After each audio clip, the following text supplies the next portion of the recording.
Welcome on back to the N Harmon Show, folks. Sorry for being absent for another week. I was on vacation. I already explained it on the Facebook page. This week, we got the best stories of the first week in baseball. We go local with your A's, Giants, and Warriors, and we got more messages from you in our weekly mailbag. Dalton, let's get this started. Let's do it. Don't destroy my phone. Let's get into MLB news and storylines and start off with that this week. Yes. I'm feeling it. Feeling the start of the season. Speaking of storylines, Trevor Story is our big one. MLB first week of the season. There's like 3 seconds there. I was like, where's he going to go with this? Where's he going to go with this? A dramatic pause. Yeah. It worked.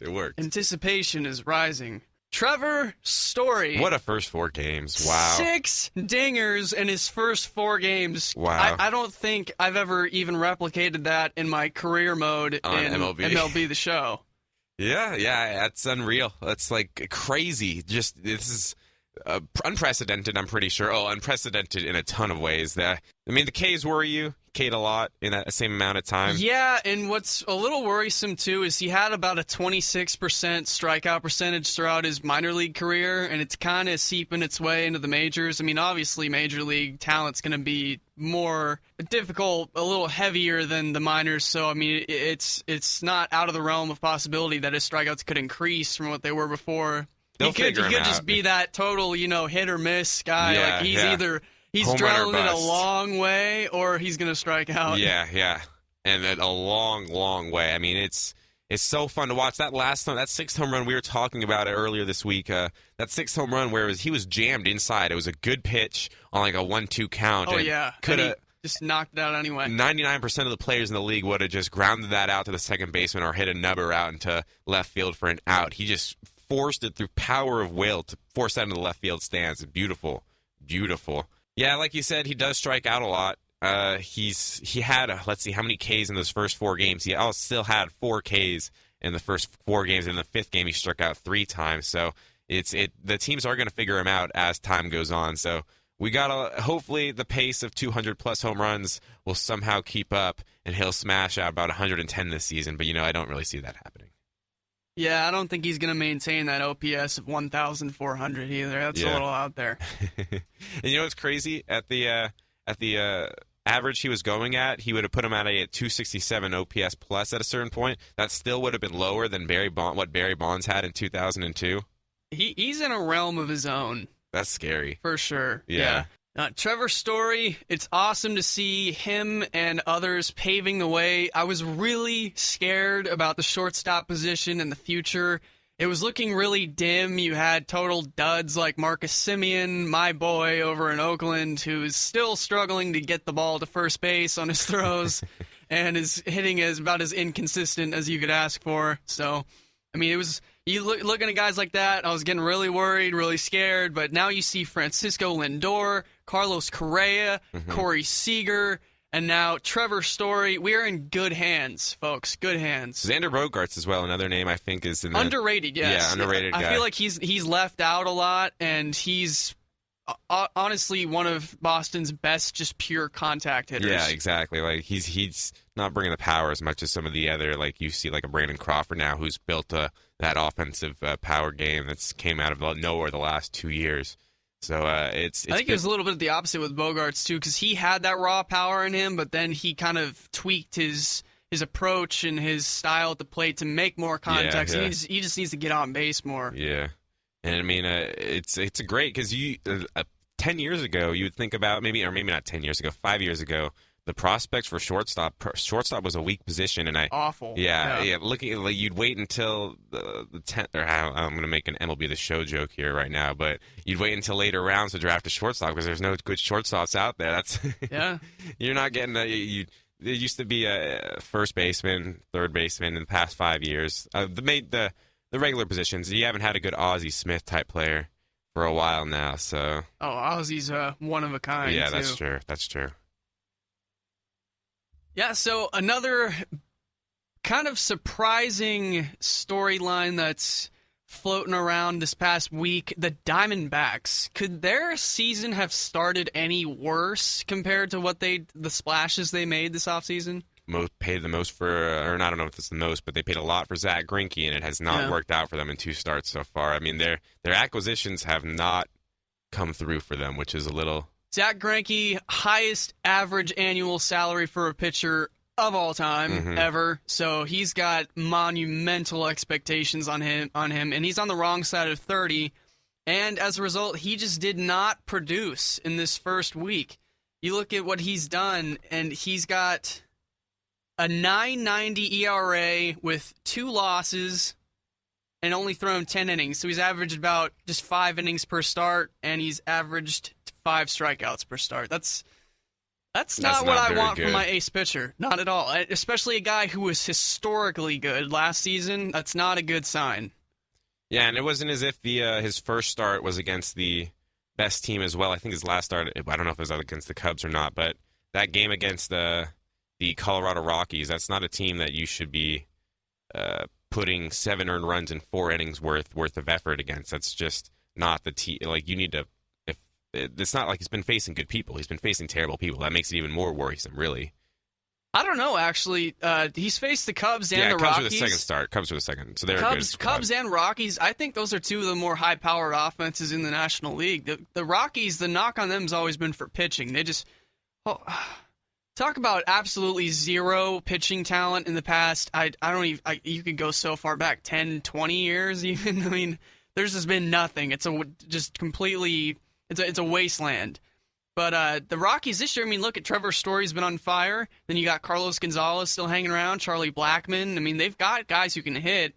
Gerardo Parra. And then over with the Cubs, even though they just lost Kyle Schwarber, we'll get into that in a little bit too.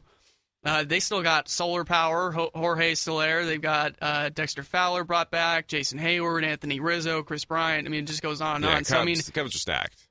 Yeah, you could almost say that Greinke kind of got a rough go of it, a rough draw for the first 2 starts. But, I mean, still, he's being paid to beat those teams. Yeah. So Zach Greinke, he hasn't been looking good in his 2 starts. He got a little bit better against the Cubs. Had I think he went 6 innings, had 8 strikeouts, still had 3 walks. So he was a better performance against the Chicago Cubs, who I think are a stronger unit than the Colorado Rockies.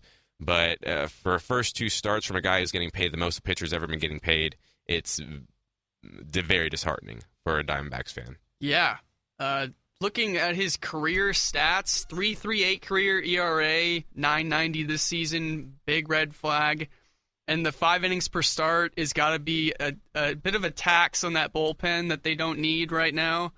And also the whip for Greinke standards is not looking good at all. A 2 whip, you're allowing 2 base runners an inning. That's not at all what you're looking for, especially a guy that's raking in that much money this year, and you're going to be paying him that much money for the next several years. Yeah, so it's not a positive start for Zach Greinke this year. The 9.9 ERA just is very, very ugly. And it's not just him. The other prize pitcher they picked up in that very interesting trade that went down that a lot of people are giving the Diamondbacks scrutiny over, the Shelby Miller trade, in which they gave up the number 1 overall pick, Dansby Swanson, Aaron Blair. They unloaded a truckload of talent, Ender Inciarte as well, and then they brought in Shelby Miller because he's a controllable pitcher for the next few seasons. And he's got a pretty decent track record, even though he lost a lot of games just for a bad team last year. But he got roughed up as well in his first start. He's also sitting at a 9 ERA, only threw 6 innings, only a couple strikeouts, 3 home runs. Whips at about a 1.5. So he's not looking good right now either. And today, as we're recording this podcast, he gave up a home run to Jake Arrieta. Ooh. Jake Arrieta took him deep. So it's not unless promising. the pitcher's name's Madison Bumgarner, like that's pretty bad when you're giving up to a pitcher. Well, actually, Jake Arrieta is a huge dude too. Yeah, he's pretty yoked. Power, so it doesn't surprise me too much that he's in terms of just raw power and a guy that looks like he lifts, bro. I mean, Jake Arrieta is pretty big. Yeah. But still, pitchers not guys that you're trying to give up home runs to for sure.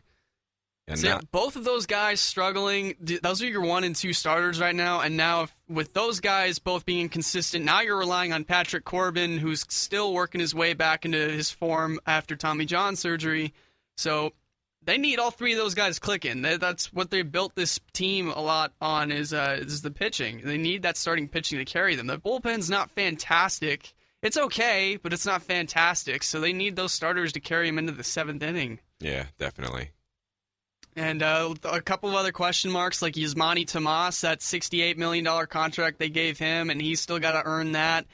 He's been playing okay, actually. He's been working his way back into some regular playing time this year, and he's doing all right. They have a lot of faith in him after trading in Ciarte, so hopefully he produces for them. But the big loss that one of the most underrated players in all of baseball the past couple of years, A.J. Pollock, was just announced that he's going to be missed. He's going to be out of baseball activities altogether for the next 3 months. Ooh. That's a long time. Especially with a broken elbow injury. That's your table setter. That's your center fielder. That's such a key cog to this lineup and their field. Other than Goldschmidt, he's, I think, the most important player on that team. Over Greinke, over Miller, over any of those guys. It's A.J. Pollock, just because of how much he means to that team and like just keeping that core together and in every game. Yeah. Making sure they're calm. He's a calming force out there on the field, and he's able to bring it for the Arizona Diamondbacks. So, oh man, disappointed to see that. Yeah, it really is disappointing to see that, because with these young stars, you hate to see them go down with those injuries, because they have so much potential and so high of a ceiling they could tap into. You'd hate to see injuries slow them down to what they could become. Because the Diamondbacks really went after a lot of free agents. They made a step that said, hey, we're going to go for it this season. We're going to acquire the big-name pitchers, kind of like how the Giants did. We're going to make a push for this season. And then you lose a guy like A.J. Pollock for a good amount of the season. It really makes you wonder how quickly that just turned on them and may have ruined a part of their opening to them saying, hey, we want to be competitive this year. That's just exactly what you don't want to see. One of your big-name players coming down, it's really a disappointment from a fan's point of view, I guess you could say. Like, hey, we really got this. And then it'd be like losing Hunter Pence on a Giant squad. He was injured last year. You can see how that would ruin that like kills your season almost when you lose a guy like that. So it sucks to see. But I mean, as a Giants fan, it doesn't suck to see that. That's true. I'm a little biased in here. I'm a little happy that Diamondback, not happy that he got hurt, but it always helps the Giants out. So yeah, you made a good point too. It's that durable guy that's constantly consistent with the team and always there to bring in an impact, and you always feel his presence on the game. A guy like Hunter Pence, a guy like A.J. Pollock, those are the kind of guys you don't want to miss. Mm-hmm. So, I mean, they would almost probably prefer Shelby Miller or somebody to miss a few starts than A.J. Pollock miss a few months of action, just because Pollock's going to be in there every single day, giving you that hard 115%, great defense, good top-of-the-lineup batting skills. So, yeah, it's not a recipe for success for the Diamondbacks so far. Hopefully they can kind of battle through these tough times and keep it interesting out in the West, because I would love to see a grueling 3-horse race between the Dodgers, Diamondbacks, and Giants. That'd be really fun baseball to watch all season. Yeah, it would be a good 3-headed NL West going forward. But I mean, if the Diamondbacks, because we all know the other two teams are not going to be in it. I thought the Padres season. I thought they were going to score 0 runs after the first 3 games. I was like, oh, they're going to have a negative 1,000 run differential. Yeah, so let's get into those Padres real quick. Yeah, totally shut out. I was actually down in San Diego watching that game live where the Dodgers spanked them 15-0 without hitting a home run. It was just a hit parade. I would hate to watch that. But in that must have been Petco, fun. too. Yeah, it was in Petco. You're not going to hit home runs in Petco, so it makes sense that that's what you got to do, just dink and dump it around the field. Yeah, so they get shut out in their first 3 games. Dodgers just mop the floor with them, and then all of a sudden they head over to Coors Field, and now I didn't know this. They you made me remembered aware how of this. to hit. Yeah. Not just remembered how to hit. 29 runs in 2 games. Yeah, they became an elite offense in 2 games. How do you go from getting shut out in a whole series and then score an average of 14.5 runs per game the next 2 games? That'd be like a basketball, like playing like the Knicks. For 2 games, and then all of a sudden looking like the Warriors for the next 3 games. That's just ridiculous. Baseball, man. Baseball is so streaky. It's so streaky. It really and I love is. That's it. why you play 162. Yeah, I mean, one series means nothing. Yeah, you just have a really bad go. When you have stats that really normalize only after something like 300, 400 plate appearances, that's why they play 162 games, because it takes a while. Baseball is random. A lot of people A lot of people starting to not like that. They want to be a little less random. All right, so now from one very bad, possibly hot and cold team in San Diego, Eric, if you didn't know, because we've already discussed it, who is the only undefeated team in baseball right now? I don't really know if you want me to answer this or not, so I'm just going to guess and say... Would your first guess be the Baltimore Orioles? Oh, man! The Baltimore Orioles have not lost a game yet, and everybody else has. Who in the right mind predicted that before the season started? We know it's way too early, obviously there's going to be 157 games left for them to play, but still, you wouldn't think 5-0 to start the season. You think there may be one and two other teams that are still undefeated at this point. Nope, it's just the Baltimore Orioles. They have played... Just the Baltimore Orioles. And, with their... Looking for their first championship. Number one ranked pitching 83. and...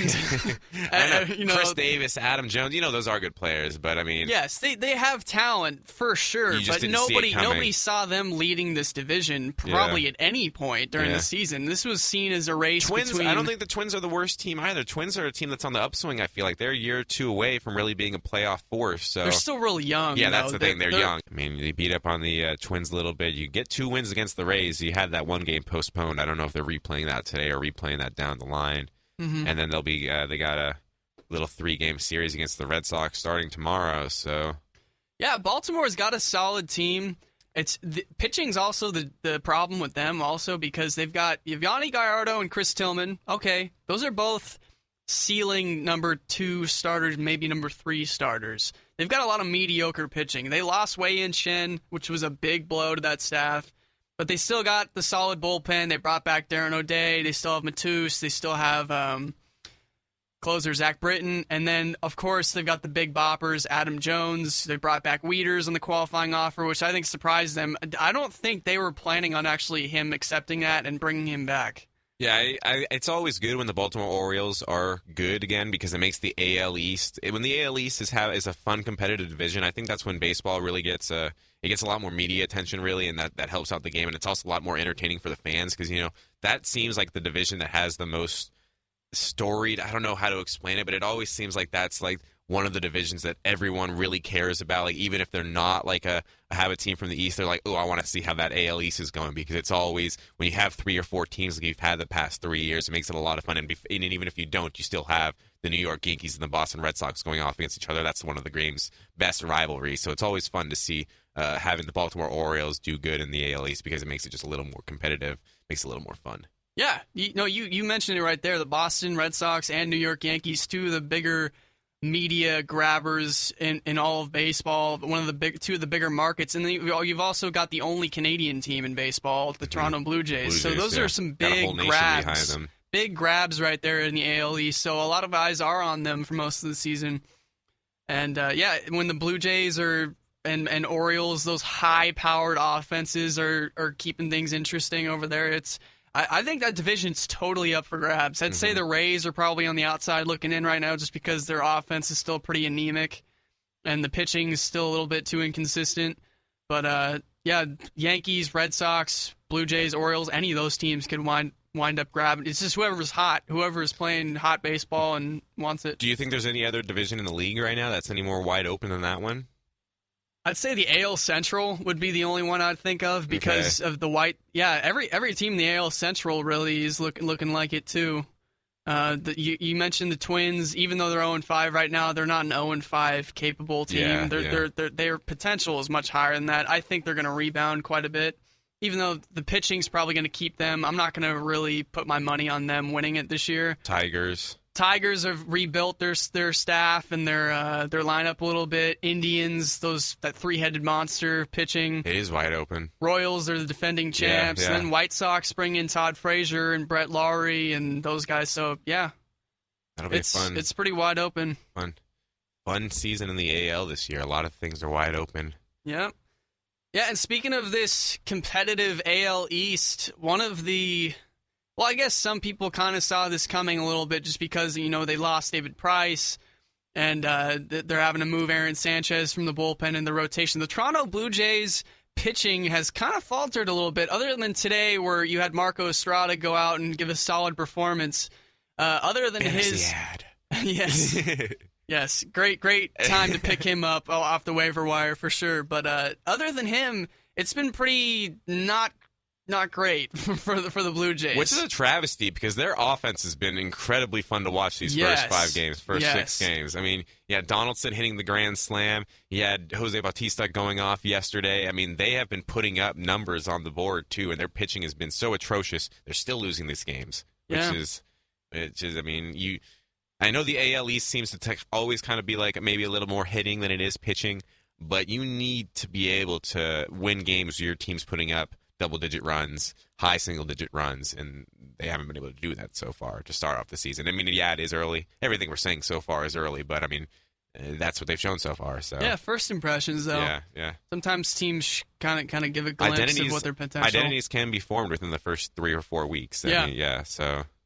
Yeah, I'm totally with you. Toronto is one of my favorite teams in baseball, other than my green and gold. Josh Donaldson been one of my favorite, my boy, one of my favorite guys to watch. It's awesome to see him continuing his MVP success into this season. But when you're having Josh Donaldson at a grand slam, you lose that game. Then Jose Bautista, when Donaldson gets on ahead of him twice, hits him in with a 2-run home run twice in the same game, and they lost that one too. That's really depressing as a team to click that well on offense and then just not have it brought home. I mean, there's something wrong with the pitching there. Yeah. And it's not like they don't have talent. Aaron Sanchez has a lot of talent. Robert Ozuna, that really young closer. Stroman. And then they also picked up Drew Storen from the Nationals. And Stroman is one of my favorite young pitchers in the game. That undersized. He's got a great story to him. You know, he kept persevering with that ACL tear last season, working his way back. He's a great story, great guy to watch.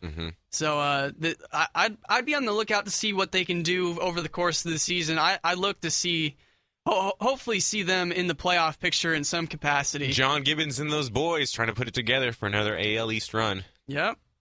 I mean, you have the offensive powerhouses that you have in Jose Bautista, Josh Donaldson, Troy Tulowitzki, Edwin Encarnacion. You got to think you should be able to put a lineup that can get into the playoffs or a team that can get into the playoffs. But yeah, for sure. But it is very wide open. It is very, very wide open. So, I mean, can't wait for this season to unfold. So now I think we're going to head over to our local Bay Area teams. First, over in Oakland, the less glamorous side of the Bay. Yeah, no, it's beautiful over there, too.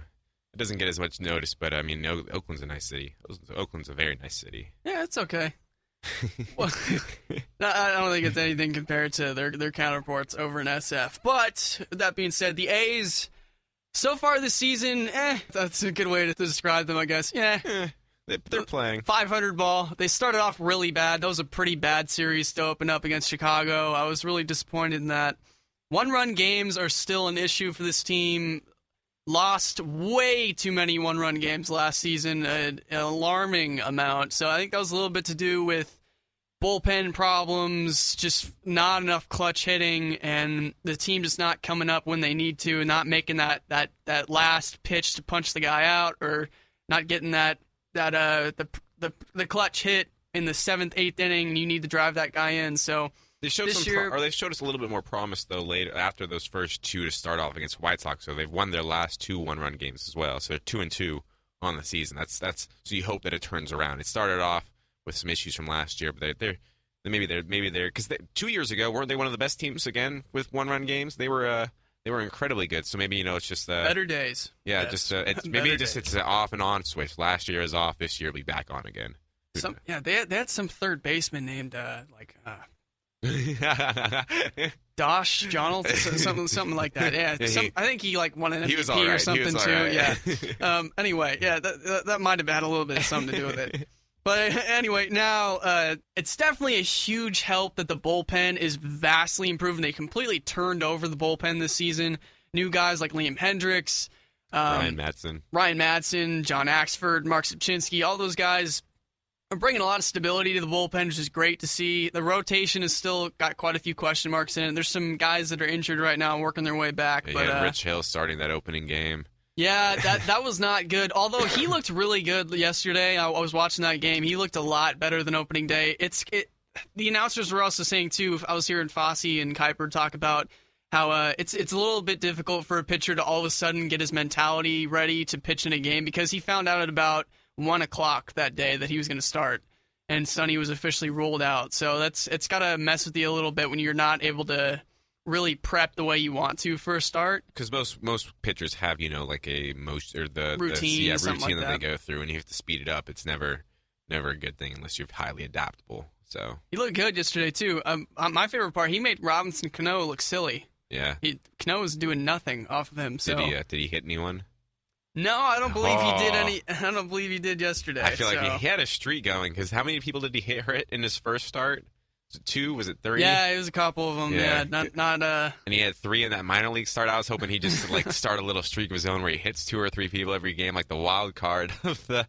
Yeah, sometimes it just gets away from him. What I noticed, what might be a little bit of an issue with why he's hitting people, is he changes his arm angle a lot, which is it can hamper you pitching a little bit because when he first broke into the big leagues a long time ago, he was a sidewinder. And he only sidewound, and he threw at that 3/4 angle a lot. He had success with it, and then he started to struggle and got some arm injuries too. And then he worked with the pitching coach to raise his angle up above his head more, and now he's throwing with that. But still, there's times where he's whipping a slider or he's throwing a curveball and he drops down. So I think when he's changing that arm angle, it can kind of screw up how he's delivering the ball. So if he works on that a little bit, I think he'll be okay.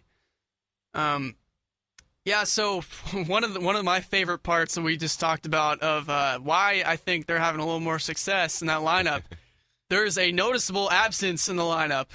A large absence. A large absence, yes, indeed. Billy Butler has not been playing that much this season to start off.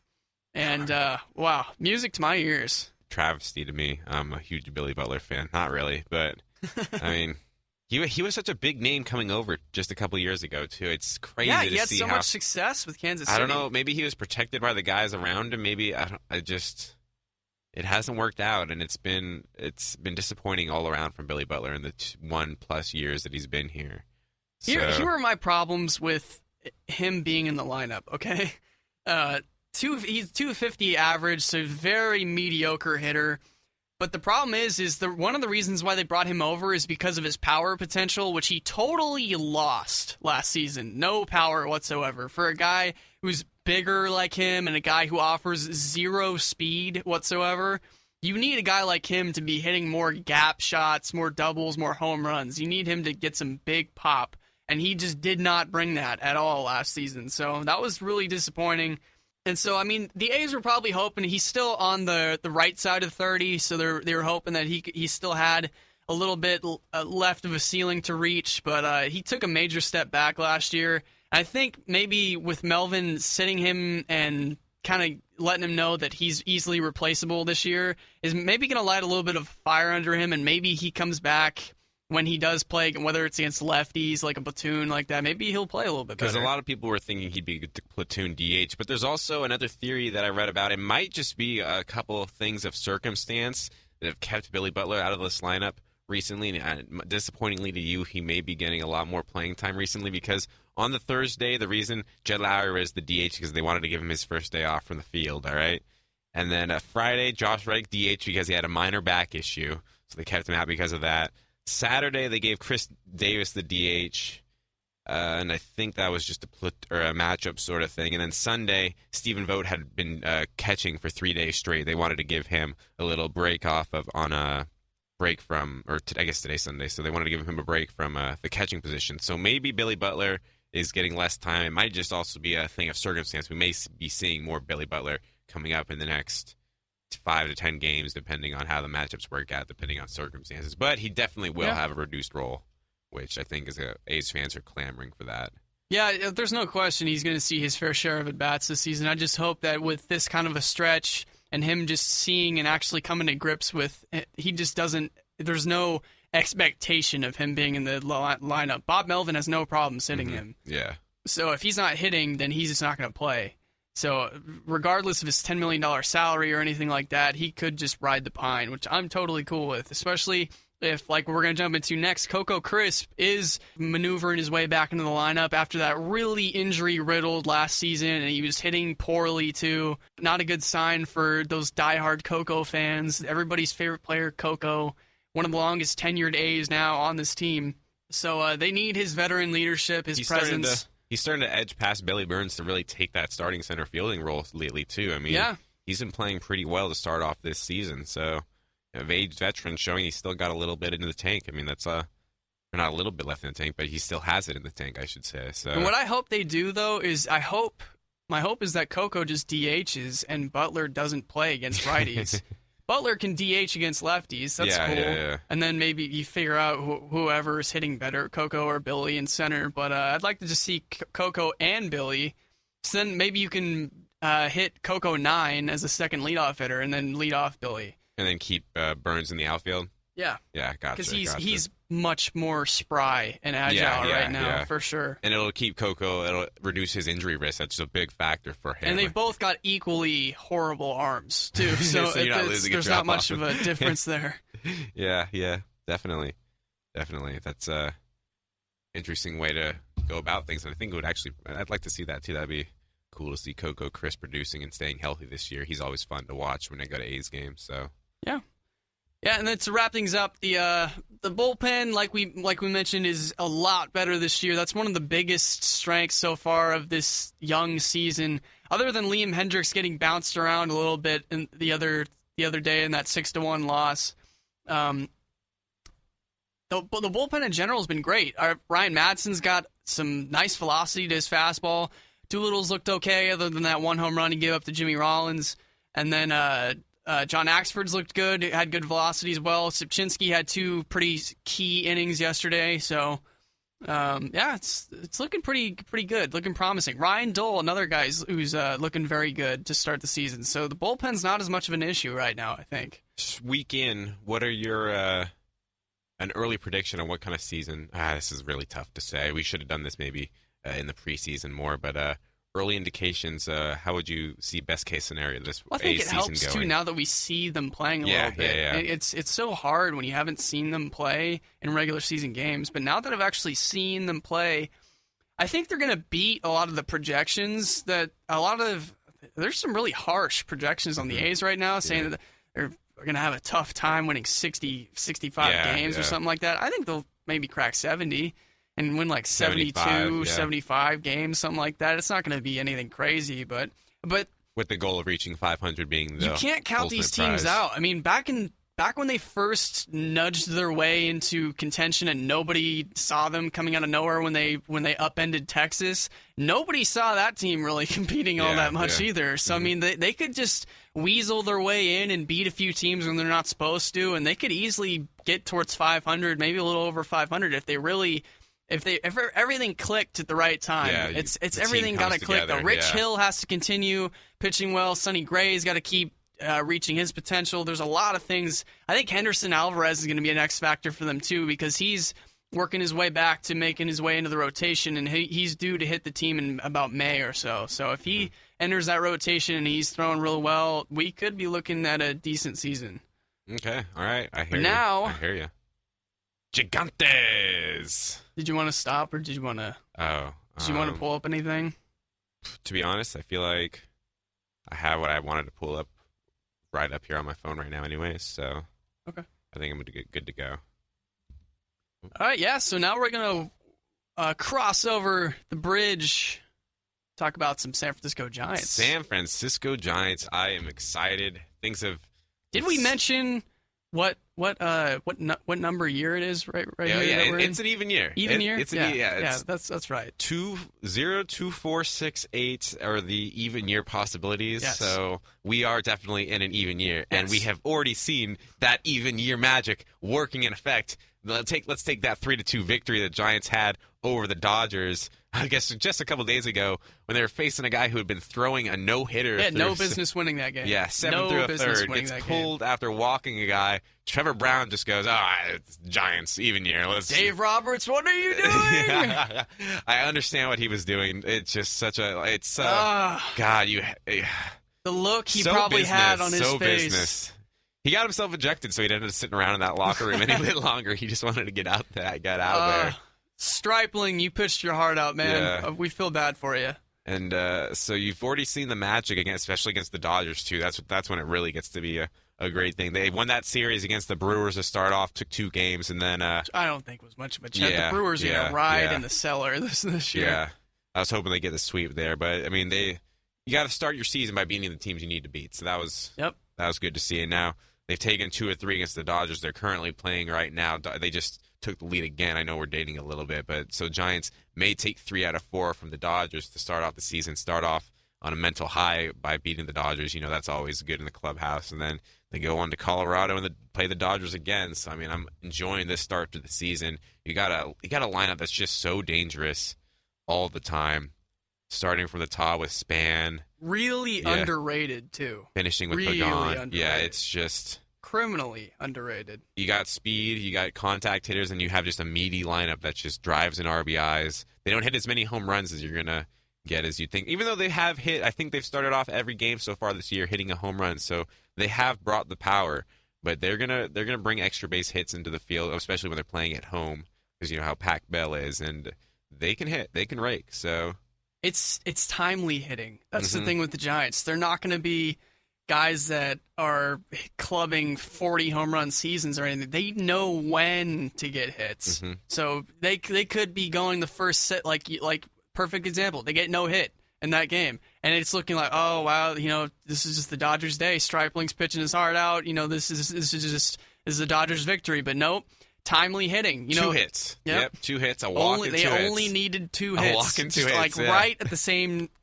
Right at the right time. Yeah, literally the perfect moment they made their plays. I mean, so that's been Giants. It's been trollery the past 4 even seasons. That's what they do. Like when they're feeling it in the clubhouse, they're just like, no one can beat us. And as a Giants fan, you really start to believe that too. You're just like, wow, no one could beat these guys in the 9th inning. They're always going to come back, almost Warriors-esque. I mean, unless they're down by 10 runs. But I mean, you always feel like the Giants are in the game and they can string something together, and that's what championship teams do. So I'm excited for this season without a doubt.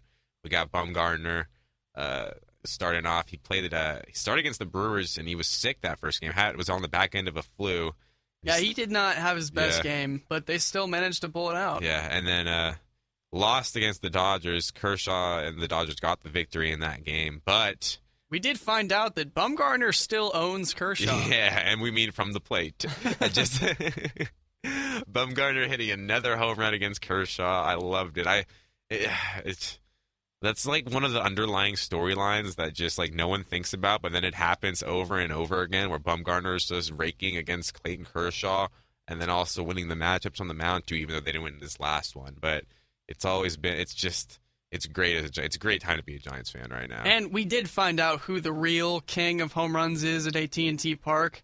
Barry Bonds, 8.8 home runs per at bat at AT&T Park. Yeah, Madison Bumgarner, 8.4 home runs per at bat at AT&T Park. Oh man, what's good, Barry? What's good? Ooh, they need to have a home run contest between those two. See how that goes. Bumgarner's putting his stamp on that lineup for sure. Yeah, I like what they're doing. Actually, I don't know if they've done it every game this season, but they were batting the pitcher 8th in the lineup. They wanted to have that two leadoff hitters at the 9 and the 1, and it hasn't worked. It hasn't not worked out. I don't know why I double negative that. It's been working out pretty I think well. If you do like a Span and Pagan 1 and 9 combo, not bad. Yeah, I like it. And then also another key cog to that lineup who's proving that last year was no fluke, Duffy. Oh, Duffy's continuing his success, and everybody was having their doubts and thinking maybe one-year wonder kind of thing where he just kind of had a lot of luck rolling with him, but he's come out of the gates real strong. He's got the pop. Yeah, I think his batting average isn't quite where it needs to be yet, but when he's getting contact on the ball, it's looking really good. He's got those 2 home runs. He got a couple extra base hits. So I mean, he's trying to fight off that sophomore slump because you know that teams are going to have that game plan on him now. So it'll be interesting to see how he evolves over the season, filling any holes he has in his swing and whatnot. And it's always glad to see a positive contribution from him. I think he's the X factor that makes the Giants the best infield in baseball. when he's on and he's clicking, because you know what you're going to get from Crawford at this point. Panic's been pretty consistent. He's been pretty decent as well, and you know what you're going to get from Belt too. So when Duffy's clicking and rolling on all cylinders, then that's when you know that team's just rolling. And then you've got the man himself behind the plate, Posey, who just kills it. Yeah, awesome. Always there. Always. I still don't think he gets enough recognition. Posey. Yeah. Yeah. I still don't, like, as far as national recognition Yeah. goes, Definitely. Yeah. I really don't. It's that East Coast bias. Yeah. It's real. It is real. He doesn't care. He's counting those rings on his fingers. Speaking of that infield, though, we had the first baseman, Brandon Belt. He just got himself extended for, 5 years after the 2016 season. About $75 million, right in that range. 6 year, $79 million contract. We making 6.2 in 2016, 8.8 in 2017, and then it moves to $16 million for the next 4 years until 2021. Wow. So he'll be making a pretty penny. And honestly, I feel like that's a pretty good deal because you're not going to find like a 29-year-old above average first baseman for only $16. For only $16 million. Wow, that's a bargain. Yeah, we only paid him $80. You're giving me a 29-year-old first baseman for $16? Gave him $80 and he was good for 5 years now. So I mean, I think looking how money's inflating, that's a good contract. I think that's right in an almost underpaid status for what that's going to be 2 years from now. $16 million. I think that's maybe not underpaid, but right around market average. Right around, you won't have to. That's not an overpaying for a free agent. I think that's a good deal. I like the deal. Yeah, I don't know. I feel like I'm not a Brandon Belt hater. Okay, I'm not a guy who just thinks he's I do think he's overrated. I think with him, I think he's a product of the system he plays in. And we see this a lot. We see it across all sports. Guys who shine in on particular teams in certain schemes, they look a lot better than they might actually be as far as their raw talent goes.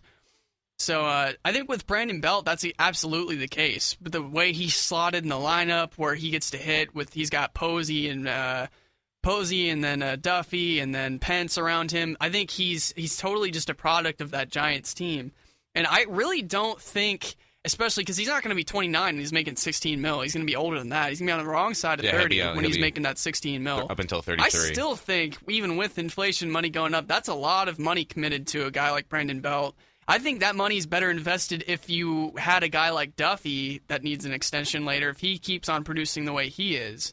I don't think that $16 million is going to keep Duffy from getting paid, though. I think you can still pay both those guys because the Giants have money. It's adding up, though. Yeah, they just made significant investments in Cueto and Samardzija. Posey's got a contract. Bumgarner's got his contract. Kane, they're still paying Kane. There's a lot of guys who are getting theirs right now, and at some point they're going to start to put some sort of a cap on this. I know they've got a lot of money, but at some point the owners do say, okay, enough's enough. We just can't just keep on spending. Yeah, you say Brandon Belt's overrated, and I will agree with that, but I also think that the expectations that he came into the league with were a little higher than what we should have expected from him. Because I remember when Brandon Belt came into the league, he tore up AAA. So I think that put like high expectations on him to come in and be a heavy bat. And when he came in, he was a lot more patient than what people were expecting. You say that he's made by that offensive lineup or by the rest of that offensive lineup, but I also think he contributes to helping out those guys, the other guys in the lineup, quite a bit as well. It's not just a one-way relationship with them because he looks at a lot of pitches. He's always been a patient guy. He's not a guy that he's a plus in that lineup. In my opinion, I don't think he's a. There's not a lot of other guys in the league that maybe there's a couple, but I mean, there's not too many other guys. I think he's top 10 in the league. So I think $16 million. I like it. I like it still. You think he's a top 10 first baseman in the league? Yeah, man. I don't know about that one. I could probably list you off 10. Oh, man. To easily take care of that. All right, I'll say top 15 then. I'll say top 15. Yeah, okay, that's fair. Yeah. All I was getting at there, though, is, take Belt and put him on the A's. Let's just say that. Just put Belt on the A's. And is he as good as he has been on the Giants? Just have him play that entire contract extension he just signed on the Oakland A's. And I think that would be a key point, because you're right. He works counts really well. I'll say that he does have a really good eye. Yeah. And he's decent working counts, making pitchers work, seeing everything they've got, and he's a decent contact hitter. I think he's always lacked in power just because of his size. He's 6'5". He's huge. He shouldn't be limited in power. He should be a more powerful. I get it. He plays in AT&T, but they play half their games in other stadiums too. So I think he could provide a little bit more on that end. If he can build on his last year, he had his career high in home runs, career high in RBIs. I mean, career high, or maybe not career high in OPS. That's not true, but his career high is only 18 home runs. So I think he can build upon that. I think he can turn into low 20s. His best being maybe a 25 home run guy per year guy. If he can get into that range, then I'll be happy with the contract. I think the two things I'd like to see with him that would really get me to start buying into him is if he cut down on his strikeouts a little bit, because from what I've seen in him playing, he strikes out a little more than I'd like. Mm-hmm. And that can be a result of working the count a lot too. And also just staying on the field, because he's had his fair share of injuries that he's dealt with too, and that's been another bit of a thing that I've been watching and paying close attention to. And if you're going to be making that much of an investment, I don't care, dude. In a couple years, $16 million is still a ton of money. $16 million is a lot of money.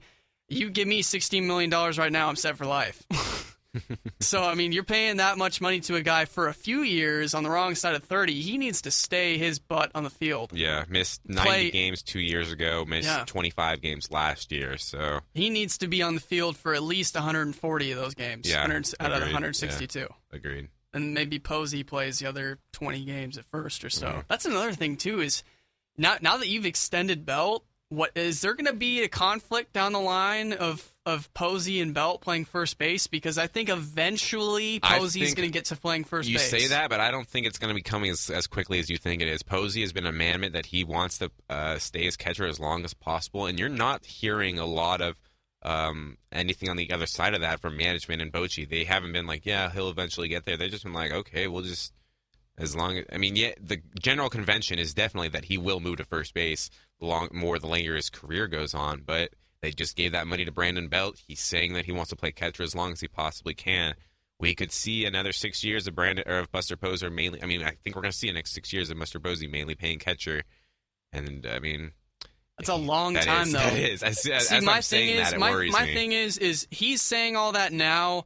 Let's see how he fares with 162 games times that. Like, let's just fast forward 3 years. So 480 games as and plus whatever playoff games they play in too. So whatever mileage he accrues there. So you take the 2 even years and put it at about 20 more games when they win the World Series. So we're saying about 40 more games. So 520 games. I mean, when you fast forward that many games, have him play another half 1,000 games behind the plate. Now let's see how fresh he's feeling. And how, oh yeah, dude, I'm gonna catch for the rest of my life. Yeah. As a Giants fan, I'm so glad that they've made those rules to make it harder for protect the catchers a little bit more. Because now they've moved it out to the base paths too with the Chase Utley rule. So, and that has caused. We need to get into that next week because we'll probably talk into some actual the rules of the game and how the game's evolving a little bit more next week. We've already had two games in the MLB finished because of that rule, which is just. That's the one thing you don't want to see, a rule be like that, already become a huge factor right away. Affected Houston and Toronto, I think. Yep. So we'll get into that next week. And I'm just going to say this. You say that $16 million is a lot of money. $16 million would barely put him inside the top 10 of first basemen this year. Number 9. But he's not a top 10 first baseman. That's my counter. He will be. I don't think he ever will be, honestly. I think there will be somebody else who passes it, some other rookie who comes up and lights the world on fire and passes him up too. If he gets to 25 home runs, like I said, I think he will be top 10. I think he's pretty much at his peak, though, at his ceiling. I mean, at this point, I think Belt is what you see is what you get. I think there's still some improvement from him. Because he's almost 30. Yeah, well, he's 28. Yeah, that's true. Guys typically really reach their total maximum potential 29. around 26, 28, 26 to 29 like in is that prime. range. Yeah. Maybe he's a late bloomer. We'll see. There's maybe he's a Jose Bautista. Pray for that he's a Jose Bautista type. So, or maybe a Scott Kazmir who resurrected his career late. That was different though. Kazmir was a lot more. He had a lot more potential early on in his career, and he was a Cy Young caliber pitcher. Yeah, and then he fell off hard. Belt's never been MVP caliber. Yeah, that's true. That's true. All right, now to wrap things up, we're going to get into a little bit of Dubs talk. Warriors. We can't go a week without talking about our Dubs. Playoffs are almost here. We are anticipating them just as much as Draymond Green is. He is bored of the regular season, although he wants to get the record too, so that's a little bit conflicting, but let's get to these playoffs already. Yeah. All right, so I think first, before we look into the playoffs, we're going to take a little bit of a step back and look at the season that was, because you know what? You know what us millennials are often guilty of is we don't appreciate what's right in front of us, and we always take it for granted. And I feel like a lot of people who are a part of this Warriors run, and if we don't get the record, they could just be disappointed with that or anything. Let's just all take a step back and look at how dominant of a season this was, and how truly awesome it was to be a part of it. It's many records broken. Incredible, so many records broken. Such an awesome time just watching this team. All the chemistry they have playing together, how much fun they have, awesome. Just simply awesome. I don't think it's just that they've had fun. I think it's also they've revolutionized the game of basketball in ways. Yeah, totally agree. That are going to change basketball, the way the game is played down the line in the future. It's unprecedented how beautiful the game they play is. I mean, so much to look back on and just say, wow, what have we been able to witness this year? The comebacks, the fact that they're just never out of a game. It's something it could be 10 points, it could be 15 points, it could be 20 points, and that could be wiped out in 2 minutes. Yeah. That's just... They're never out of a game. Beautiful, beautiful. Yeah, I mean, from Curry lighting the world on fire with his three-point shooting again, obliterating his own three-point record. We saw Klay Thompson made some improvements as well. Still that awesome two-way game, and he made a few three-point records of his own, fastest to make a few hundred threes in his career. So just simply awesome. Seeing Draymond take another step forward in his game. He's the first player in NBA history to be a plus 1,000 point differential at the end of the season. Wow. Yeah. That's insane. Yeah. That's incredible. Yeah, that's one of the... I saw that stat and my jaw dropped. He is one of a kind. In point, I mean, you think of point differential, that's basically like you want to score 4 points to the other team and stop them. Yeah. He's the best. And barring, him getting a negative point differential in the next couple of games, which is highly unlikely. That's wow. That's insane. Yeah. I can't believe that. So I don't. At the same time, I can believe it. Yeah, because of how awesome Draymond. He is. Yeah, the defense, it's incredible. Like I get amped watching him play defense because he'll just stick his body to a guy, and he's so ferocious. He's got the lateral quickness where he can just even when he's pressed up, literally his body pressed up against yours, you can't move left or right because he's right there. He just shuts you down completely. Try to post him up, he'll be right there. You can't back him down. Try to play him face up, he's gonna stay in front of you. It's just, oh my gosh. I get amped over defense. You get amped up watching him play, period. Yeah. I like his energy. I like him shouting all the time. I mean, I think he needs to tone it down with the refs a little bit here and there. Easy, boy. We got playoffs coming up. It's fair to say that the national media is starting to turn on the Warriors. I mean, if you go onto the NBA subreddit, it's now, after this last game, the first top 5 posts were all just Draymond Green cheats, play continues, and Warriors win. So the national media, maybe not big media yet, but it's the grassroots hate for the Warriors. Negative attention is attention, baby. We're still the number one storyline in the NBA. One of the other best things about this is last year they didn't go through a lot of injury adversity at all. This year they have been one of the most injured teams in the NBA, and they've still put up the best stats that they have. I remember seeing they've lost the most man minutes, I think, in the NBA, but they're still the best team in the NBA. They've gone through the adversity. They've gone through that. Maybe not the most man minutes lost, but I think they're pretty far up there. But they've gone through that adversity, and they have brought it this season. They've destroyed it, demolished it, whatever it is. It is what they do, and they've done it. So I don't know what else there is to say to reflect on this season other than being absolutely amazing. Yeah, I'd like to see that argument just totally buried. All the crap with the Cavaliers are so injury prone, and they're like, what would happen if they were at full strength? The Warriors are so lucky, yada. You can't control injuries, okay? That's the way the game Shut is. up. Yeah. Okay, you cannot control injuries. Injuries just happen. They're freak accidents. It's uncontrollable. Harrison Barnes does go down with an injury this year. They survive. Bogut goes down with an injury. They survive. Zealy goes down with an injury. They survive. Iguodala. I mean, it happened to them this year. It doesn't matter. They're built to survive. You can't say, oh, we just your team stayed healthy. Everyone else got hurt. And then on the flip side of that, say a successful way to win in the East is to just be an above-average team and hope that LeBron gets hurt. You can't say both of those. They both don't hold true because you're just being a hypocrite. And you're just choosing to choose who you hate, Jerry, who's choosing to choose who you like and using a BS reason to justify it all. And I guarantee if LeBron ended up bringing that championship too, and, the Warriors were hurt or whatever, they were missing... the Warriors could have been missing, like, Steph Curry in the finals. Like, he could have just not been playing in the finals, and if LeBron wins that, no focus on the Warriors are missing their key. It's just LeBron finally made good on his promise to bring a championship to Cleveland, which, by the way, isn't happening. Sorry, guys. Ever. Not happening. Yeah. I think he's going to leave town again before that happens. He's going to go to the Spurs. The Warriors. I see what you guys are doing over here. I like it. And I'll take less to do it, too. Not really, but... No, he would, yeah. He'd only do that if he gets to play with Wade, Melo, and Chris Paul. There we go. Clippers, look out. We talked about this. That could very much happen. Yeah, I know. You kind of blew my mind when you pointed it out, how easy it is. It can easily happen. This offseason, it can happen. Yeah. But it's not. Yeah. It's not going to happen. It would be so cool, though.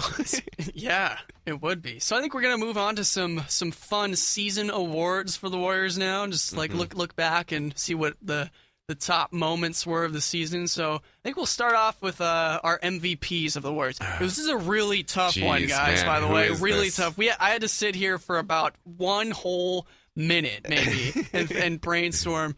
You don't think it's that puny little guy that they thought could never be a point guard? Seth Davidson, Curry, right? Seth Curry. He's in Sacramento now. No, he's...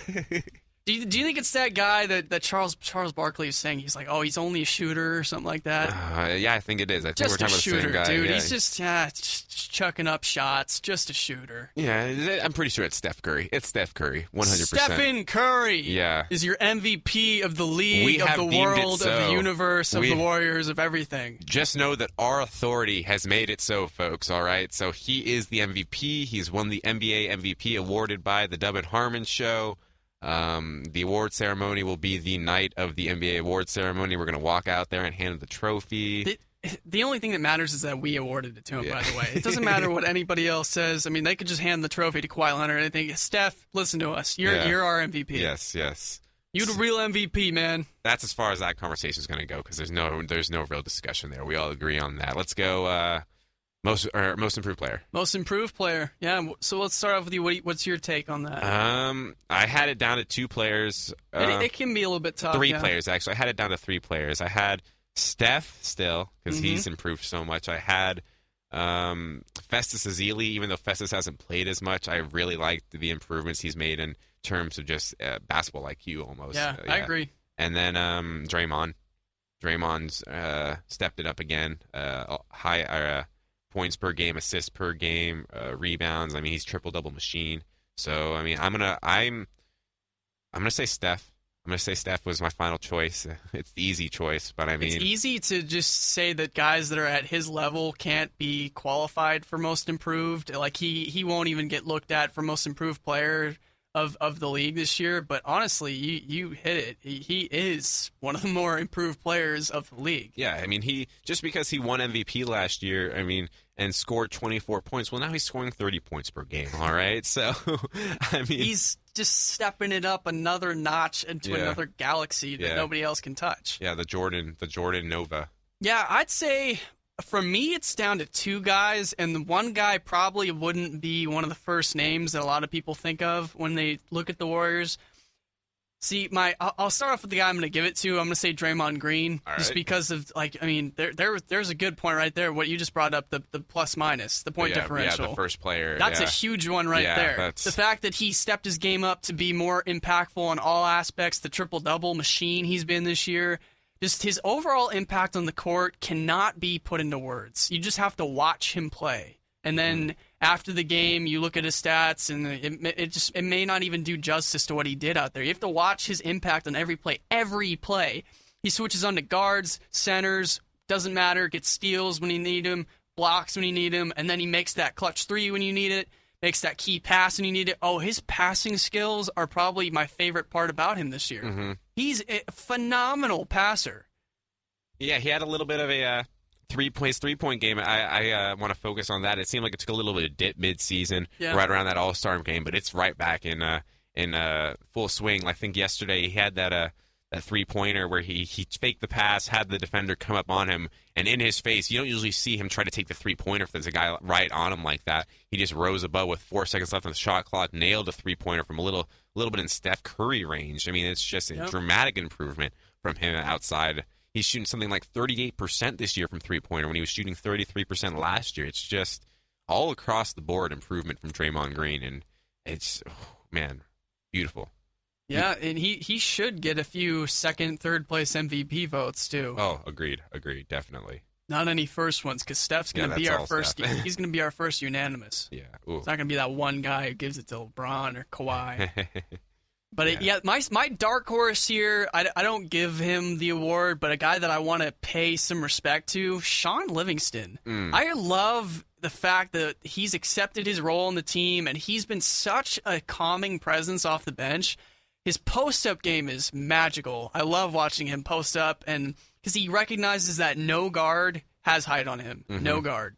So he always just backs him down in the post, and from when he's down in the post, he can kick it out. His pick-and-roll partner, Spates, he can take that tough turnaround shot, which he's very good at making. He's so good and so gifted passing the ball defensively, and he was so key when they lost Barnes for that amount of time, and Rush hasn't been that consistent. He's been that one consistent guy off the bench that's really kept them going. I think he's at such a high basketball IQ level as well, because you think about the guys, you know how Steph gets down underneath the basket. He's so good with those backdoor cuts where he gets there by himself. You see Steph do it. You see Clay do it. And I think the third guy that you really see pulling it off is Livingston. Livingston with that gets it down low with a two-handed dunk. You've seen that so many times this season because he's a really smart player, and he knows when to cut. He knows when to get open. He knows when to use his abilities to the best of his ability. So, I mean, I agree with you dead on. He deserves some special recognition for improving this season. He's the one guy that I'm scared of losing this offseason. I think he's got a player option for next year,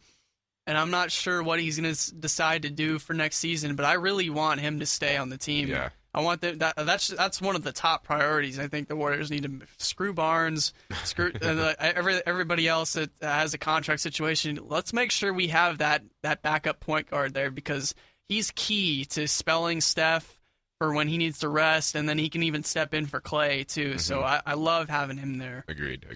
And so now I think we'll move into some on and off court moments. So let's start with off the court. Off the court, what was your favorite moment of the season? It just happened recently. Actually, it was April 1st. It was the Festus Ezeli April Fool's prank. Right. I loved it. The whole getting him in the car, the coordinated, punked-esque version that Andre Iguodala pulled off, having his teammates call him, the radio station discussing it. That was elaborate. I loved it.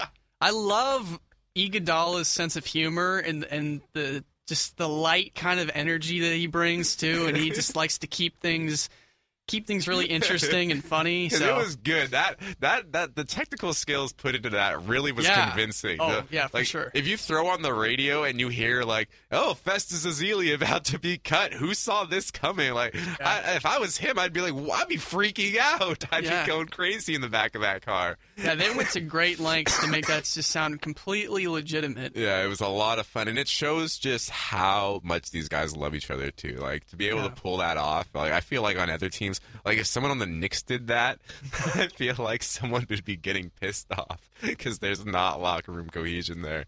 Like, it takes a little something, because they you could say it went a little far, like with how far they went with it. But I mean, it was played off very well on all sides.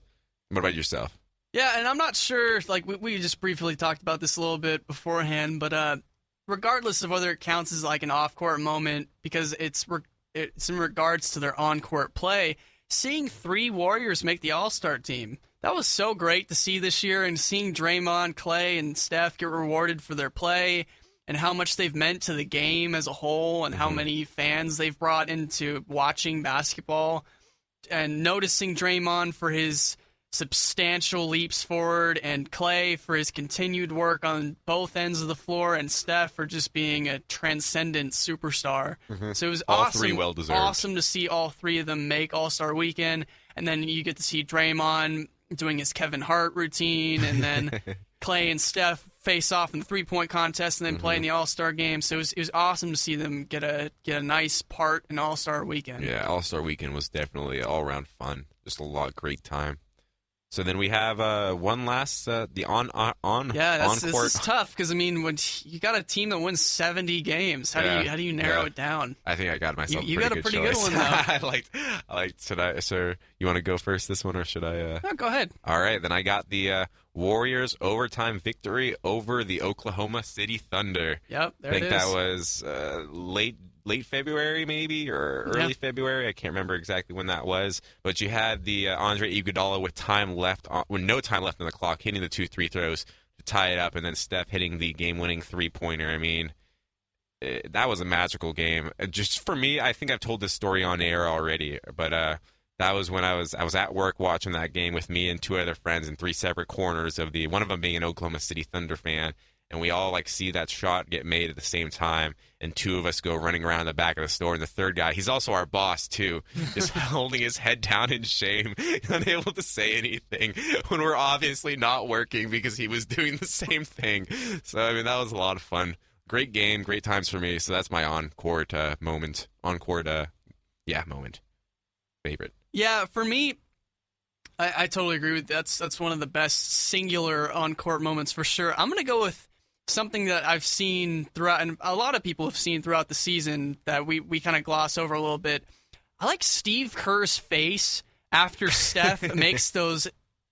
I don't even know what adjective you use there. Just incredible shots that he makes. Like, for instance, when he takes that inbound shot and shoots that fadeaway 3-pointer in the corner, and he releases it in probably 0.2 of a second, and then just flings it up there, and then it just swishes home. Kerr, the camera will pan over on Kerr's face, and he's just kind of going, shrugging his shoulders. I drew that one up. Yeah, turning around. He's still in disbelief of his own player at this point, and he can't even believe his eyes. And a lot of people, his face is everybody that's watching the Warriors still. It's almost rest assured that once Steph Curry pulls off a dribbling maneuver, and then he gets amped up from that, and he hits the shot that he wants that gets the crowd going, it's almost assured that there's going to be a camera cut over to Steve Kerr to see what kind of reaction he's making, how high are his hands up in the air? Is he just looking at his other coaches going, what the heck is going on right now? It's so much. It's like a reoccurring bit almost at this point. You're just expecting it, you're waiting for it, and it's beautiful every single time. Yeah, you talk about expecting it. Klay Thompson and Andrew Bogut now multiple times are just starting to celebrate as he shoots. They know it's going in, and there's. I love Bogut's has been really funny because he just he'll throw his hands up in the air like we made it, and he doesn't even see it going. He doesn't Before need the to. shot even is out of Steph Curry's hands, he's just like, all right guys, let's set up on defense. But then we saw Clay celebrate the other day, and then Steph actually passed it to him and hit him. So you're not expecting him to pass up that shot he's either. Like, wait, Steph, it's you in the corner. Why are you passing it back? I don't really understand this.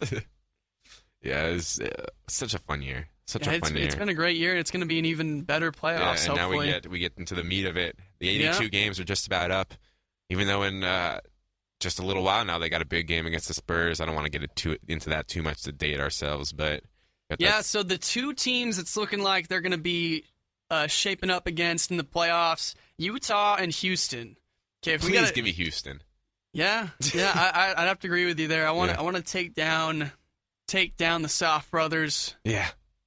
Solidify Howard's exit from Houston and make James Harden cry a little bit more about him losing that MVP. Yeah, because so much talk from the Rockets even after they've already lost. It's just I ran out of rope on them a long time ago. Like I'm done with anything they have to say. I despise the Rockets. Jazz, they kind of scare me.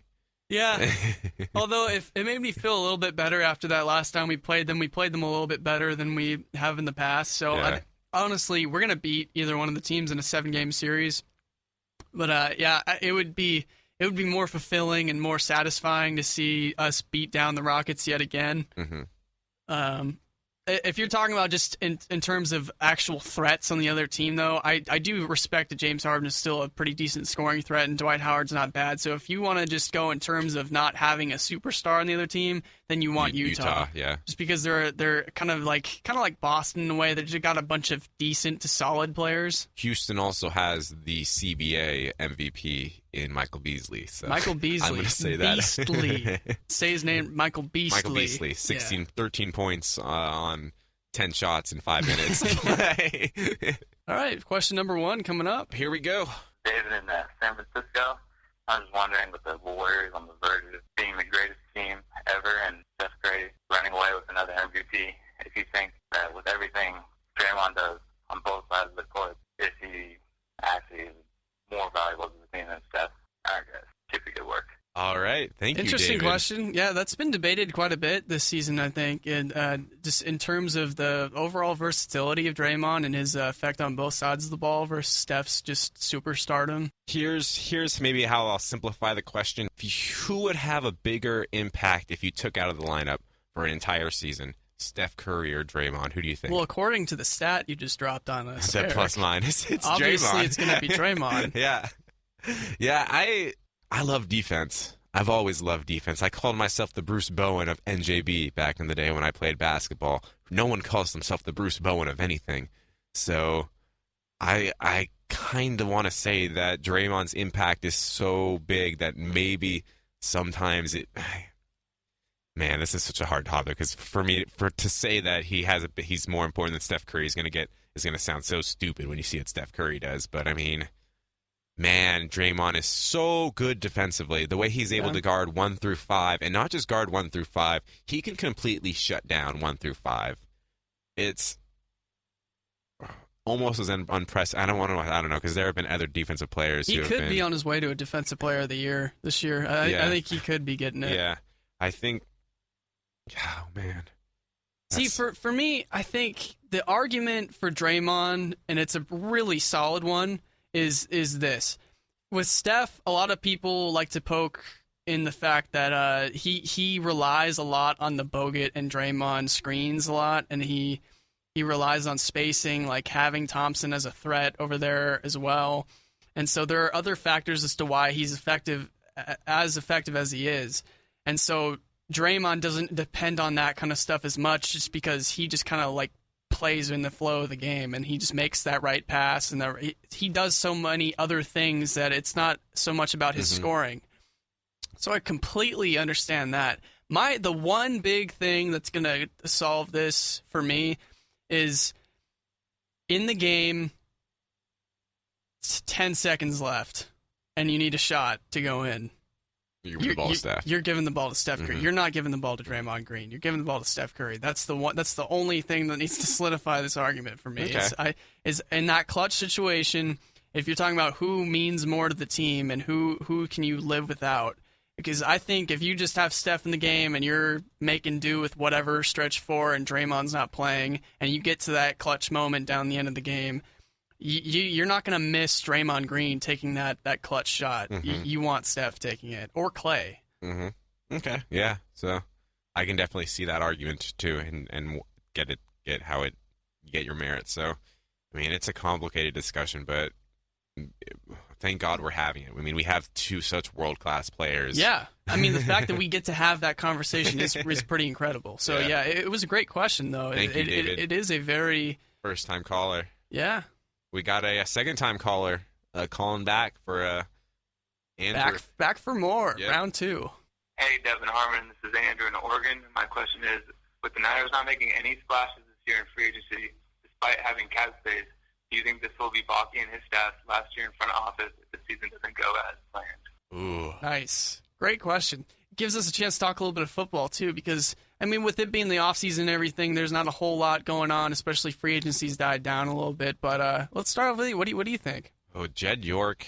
Oh, man, I don't think it'd be his last season because Well, not Jed York. No, not he owns the team. Yeah, I'm saying Jed York and Trent Baalke have a pretty good relationship still. Like, I don't think that if they have a bad season, like I think the way they've set it up, they might have also just, if it goes bad, they could just scapegoat. I could definitely see them just scapegoating Chip Kelly, bringing in another quarterback or another coach, and just keeping that staff together, because it seems like Jed York and Trent Baalke have been joined at the hip for as long as they're in terms of friendship and who they back each other. So whether it be his last season, wow, I don't think it would be, because even if they do bad, even if they do bad, I think they're setting themselves up to do bad. I don't know. Like, it's just, they haven't, like you said, the caller said, like Andrew said, they didn't make any moves with the money they had in this free agency. All they did was re-sign their nose tackle. I mean, it's like, what are you really expecting Chip Kelly to come in there and make such a big difference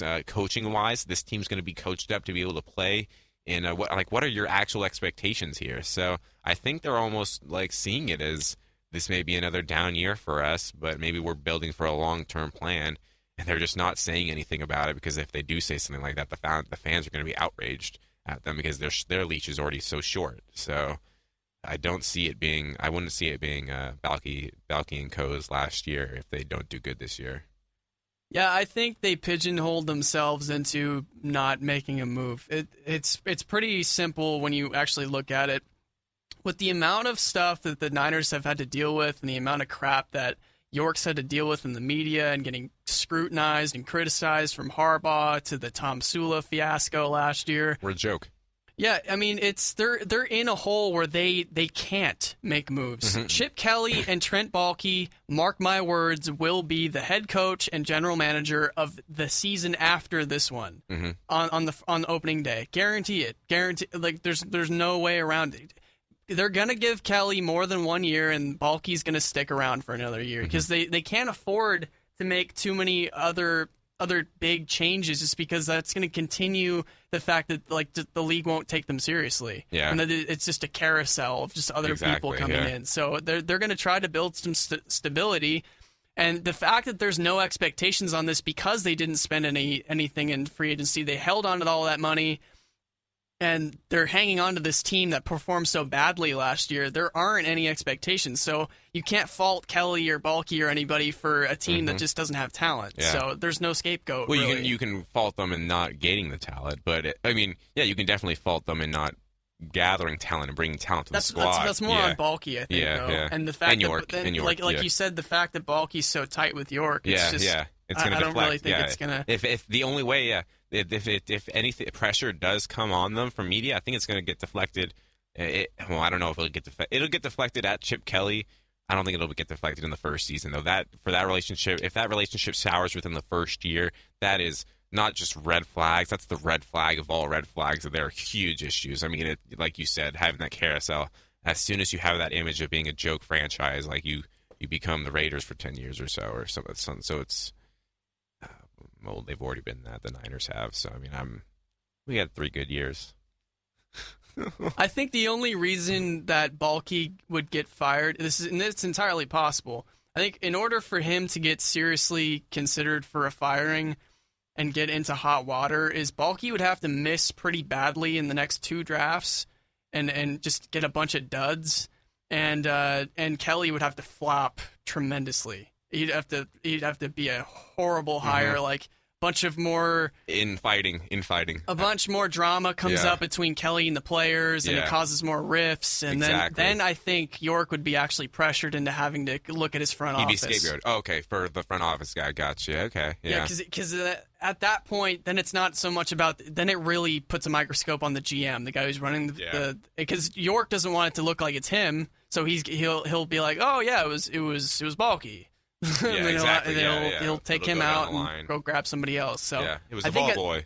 Yeah, I think until that happens, though, I think everybody, all the big titles in that organization are safe until next season. Yeah, I could definitely agree with that. Definitely 100%.